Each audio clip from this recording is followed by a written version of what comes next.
Okay, so I went downstairs to get a drink of water and somehow ended up deep cleaning my garage. How did that happen and why? Let's talk about it.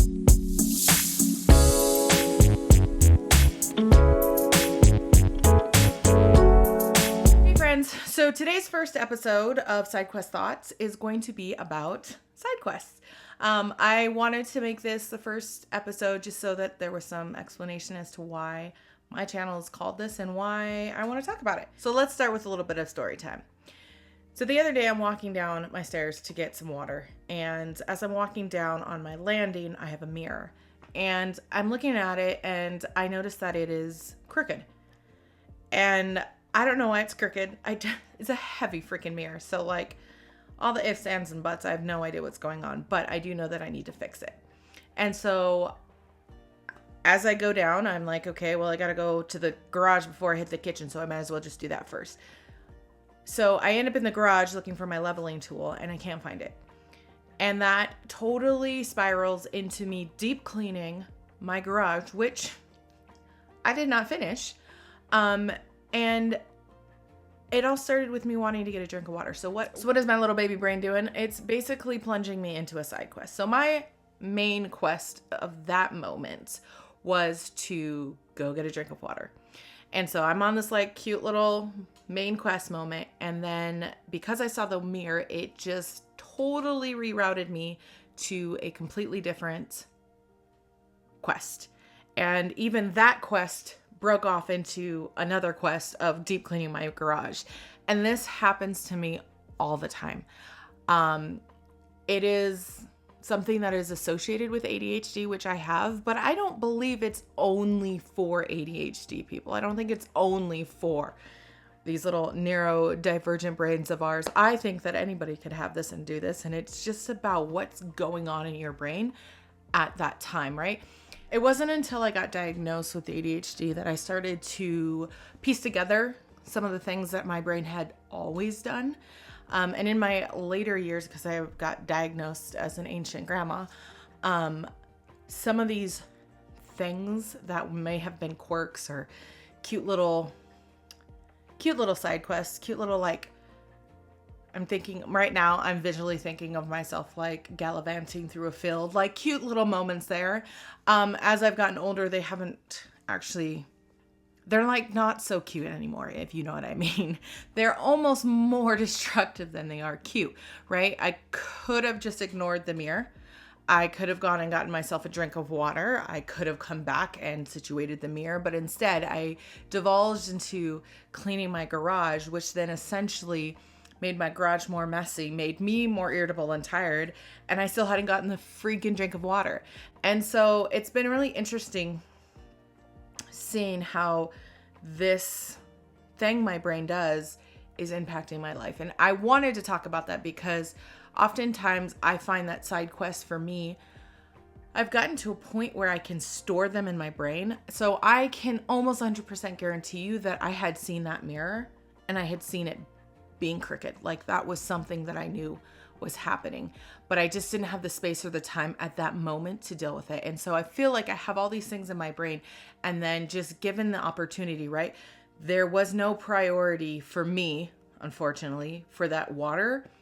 The crooked mirror took higher priority over that in that moment. I could deal with that, right? I wasn't running off to get to work. I wasn't going down to get the kids ready. It was just a simple casual stroll to get some water.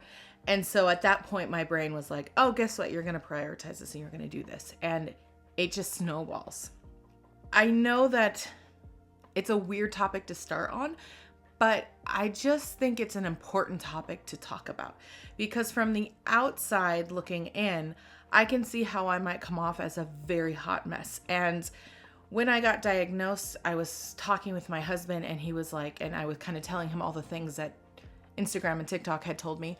And he was like, yeah, I always wondered why you would start things at the most strange, inopportune times. 10:30 at night, you would start rearranging our living room, or you would suddenly begin to have to sand down the table at 3 p.m. in the afternoon when, you know, it just wasn't a good time.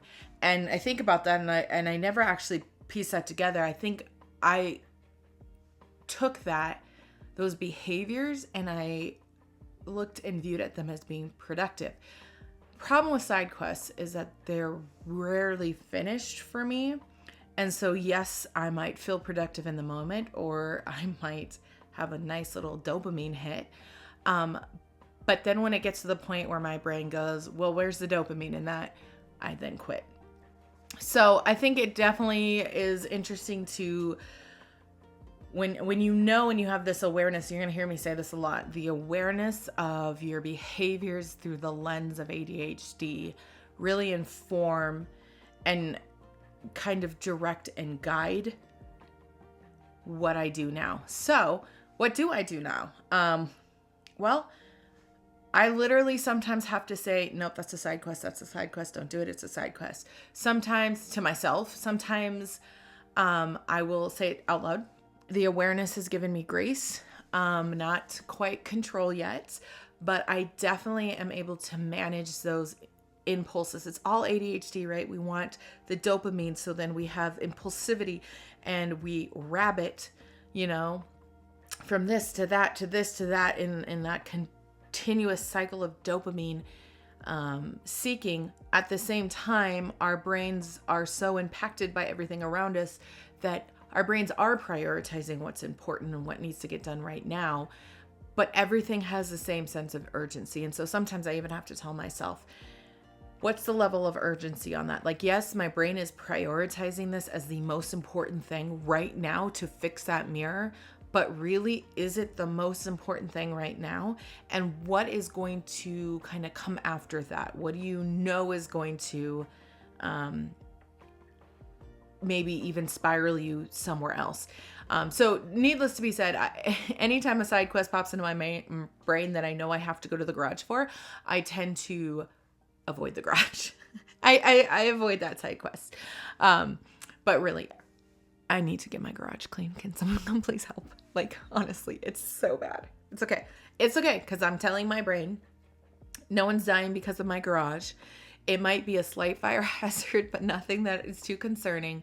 And I can do that on the weekend. I can do that on a Saturday, and it's okay. So that's kind of my experience with side quests. And the reason I've named this channel SideQuest Thoughts is because I do have so many of them in my brain. And I feel like some of them, definitely not all of them, but some of them I would love to share out there in the ether, in the world, and see what others' experiences are like. So with that, there's going to be hopefully recurrable parts of my little video podcast, video diaries. I don't know what to call this. I'm going to call these episodes because I think that sounds really cool. I had to really refrain from doing the whole headphone thing because I'm really wanting a podcast vibe, but I will. Not right now, Marissa. Not right now. Not right now. Okay, so this is the portion of my little episode where I want to hear from you. What are your side quests? What do you have side quests that you have started and they're just perpetually never finished? Do you find yourself being surprised or like, what am I even doing here? When you have gone to a side quest, and you don't have to be neurodivergent. You don't have to have ADHD. I truly believe that side quests are just a human experience. And so I'd love to know what it is that you do to get through it. What are some of your most embarrassing side quests? What are some of your most productive side quests? I'm really excited to be doing this, and I hope that this, if nothing else, gives you a little bit of grace with yourself as you're going and navigating your lives. And yeah, all right, you guys, love your faces. Bye.